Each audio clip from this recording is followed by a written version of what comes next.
Driving the number 91, it is Niantic, Connecticut's Chris Williams. And working next to him, driving the number 51 machine, that will be Mark Panarone, the Affordable Plumbing Big A Auto Parts of North Branford, number 51 for the Ivyton, Connecticut driver. On the inside of row number 4, driving the 37, out of Hope Valley, Rhode Island, it is Joe Godbout III. And next to him, in the number 6, it is Nick Papakota from North Branford, Connecticut. Ninth on our field will be the number 34, TPI Electrical, East of the Sun Construction for Norwich, Connecticut's Ben Bartnisi. And next to him, driving the 3 machine from Wood River Junction, it is Ian Brew. Our 6th row is the number 9, that is Brad Caddick from New London, Connecticut. And next to him, driving the 2, it is Taftsville's Jeff Soup Savardi. 7th row will be occupied by the number 17, that is East River, Connecticut's Andrew Becker.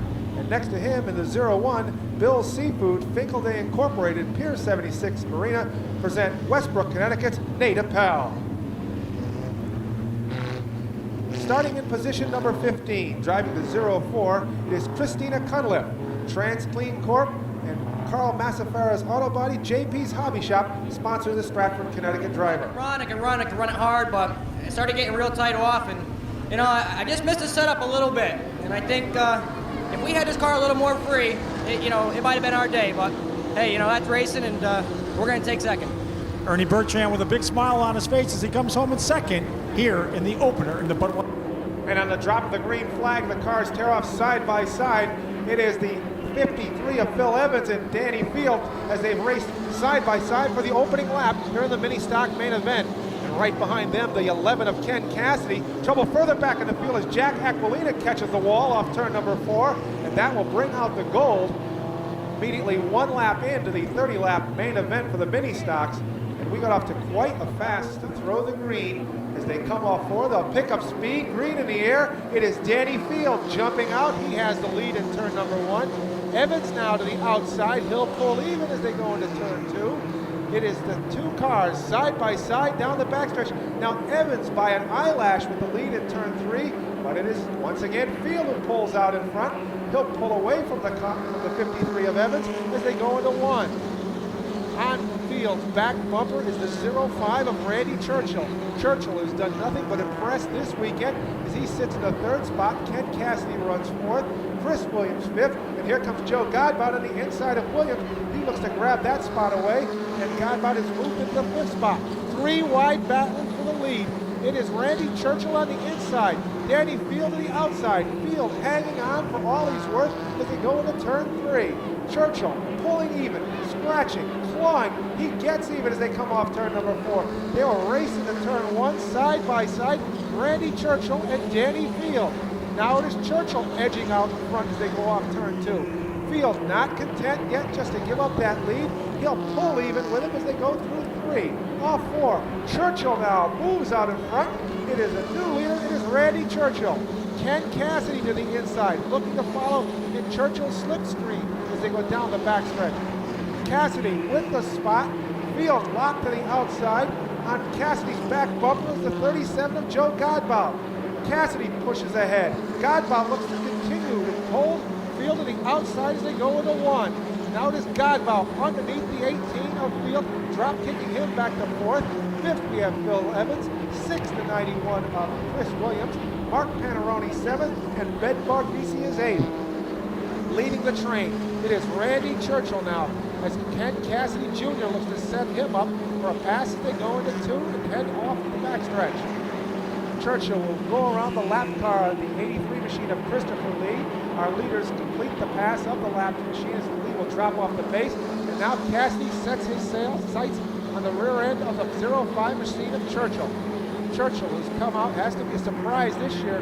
But I don't think anybody really expected to see the 05 run so strongly. He did so yesterday and is continuing to do so today, leading the mini stock main event 7 laps in. Churchill leads the train into 1, chased by Cassidy, Godbout, Field, and Evans. The top 5 as they go down the backstretch and head into 3. Back in the field, Ben Bartnisi looks to try to get around the 51 of Mark Panarone. That is not an optical illusion at the front of the field. Oh, A car stranded Scott Belisle between. The cars crawl out of the corner. Cassidy getting a great jump.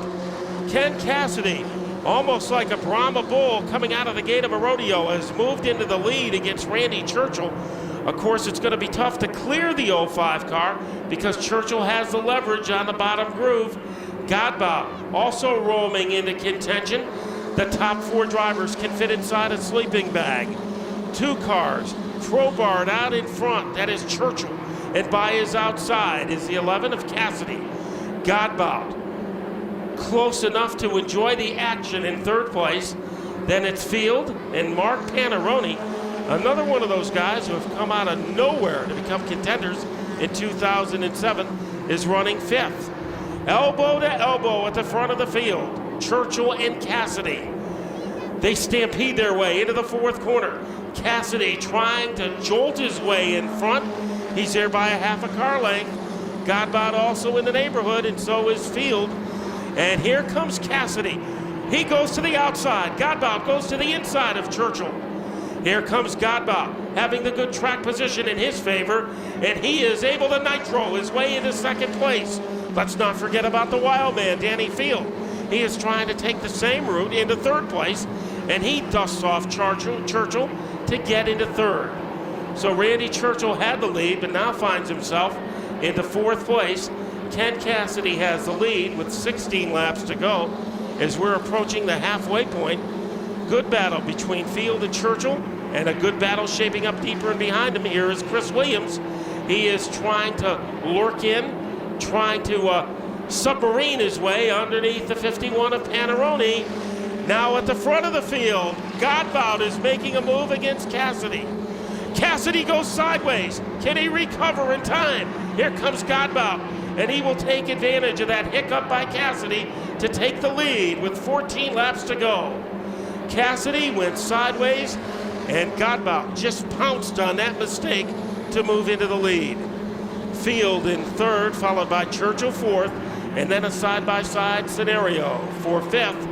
Panarone getting the best of it on the outside to have that spot momentarily, but Williams, thanks to his improved track position, is able to keep that spot. At the front of the field, Joe Godbout. Cassidy looked like he was going to clear Godbout, but he got a little out of shape, almost like he stepped on a banana peel on turn number 2, and by the time he got his balance, Godbout had the lead. Field is in 3rd, and looks like the car is getting away a little bit from Randy Churchill. You saw that caffeine twitch of that 05 car in turn number 2. So maybe that car is not what it once was earlier in the race, and Churchill holding on for 4th. 3-way shootout for 5th between Williams, Barnesi in the 34, and Panarone on the outside. And Andrew Becker, in only his 2nd mini stock race, is getting the best of Phil Evans right now. Everybody thought Phil Evans would be an instant contender since his partnership with Jeff Miller. But right now he has a middle-of-the-pack car trying to look for an opening against Becker. And like a shaken soda can, Evans takes over the spot from Becker. At the front of the field, Cassidy, he is not fading away into the twilight, is he? He is still within a maneuvering distance against Godbout. Danny Field, we saw him make many comebacks during last season's championship run.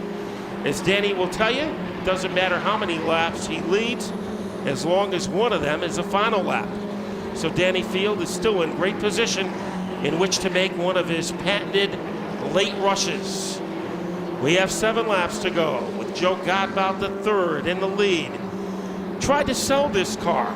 Nobody would buy it. Maybe they wish it was on eBay right now, because he is holding his own against the talented Ken Cassidy Jr. In 3rd is Field. That hasn't changed. Churchill is in 4th. Trouble for Panarone as he slides. Becker just manages to avoid him. Good job by Becker to avoid the 51 of Panarone. So a top 10 run for Panarone is put on hold, and the yellow comes out. Another one of the improving veterans, Joe Barnesi. Green out. Cassidy, his patented strong start. Ken Cassidy on the outside has regained the lead for the time being. Trying to make a counter move on the bottom is Joe Godbout. Churchill is gotten by Danny Field for third. Two cars simultaneously go into fourth turn. Coming out with a lead is Cassidy by centimeters. Godbout trying to get his lead back. Those two cars Velcro together. Churchill, that car is very good. And right after the green flag, Phil Evans is going to call it an afternoon in car number 53. They storm across the stripe.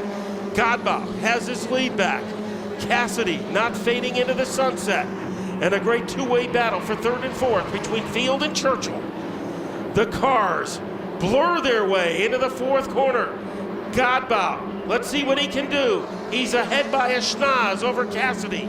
Down to the final 3 laps. What a way to start the mini stock season. A battle royale between Joe Godbout and Ken Cassidy. Field still in contention. We know what he can do in the finish. Churchill is not going anywhere. 2 laps to go, and the script remains the same between Godbout and Cassidy. Side by side, they roar through turn number 2. Churchill drops off the pace. He's in fourth. Danny Field third. But our leaders stay locked together and battle off turn number 4. Joe Godbout by inches with the white flag in the air. Ken Cassidy trying to land a knockout punch on the outside. But it is Godbout now. He'll pull out in front of the 11 of Cassidy. Cassidy mounts another charge on the outside. Off turn number 4. They rocket off 4 down to the stripe. It'll be Joe Godbout hanging on for the win. Finishing in second, the 11 of Ken Cassidy. The 18 of Danny Field was third. The 05. Godbout the third. As the steering wheel and the gloves come off. What a great battle between Godbout and Ken Cassidy Jr. And come to the bowl all summer long. I'm sure you'll be seeing many repeats of that battle between Joe Godbout III and Ken Cassidy and Danny Field. He is climbing out of the car. Here is Joe Godbout III.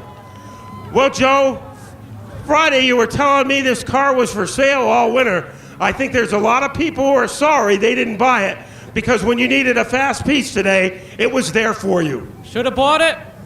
Now you have to beat it. Restart, 6 laps to go. We know how dangerous Ken Cassidy Jr. is on the restarts. How were you able to get the lead from him? That was the best save I have ever seen anybody make. I apologize to all his fans and his crew. I was under him. I tried to back out of it. We ran out of time. We touched. But over the winter, I played this race in my head a million times, and there was no way I was going to finish second. I came here to win. How did you do when you played it in your head? I pictured it right here, right now. Okay, when you believe, you cannot believe. And that's a story today for the winner of our 30-lap mini stock feature, Joe Godbout III.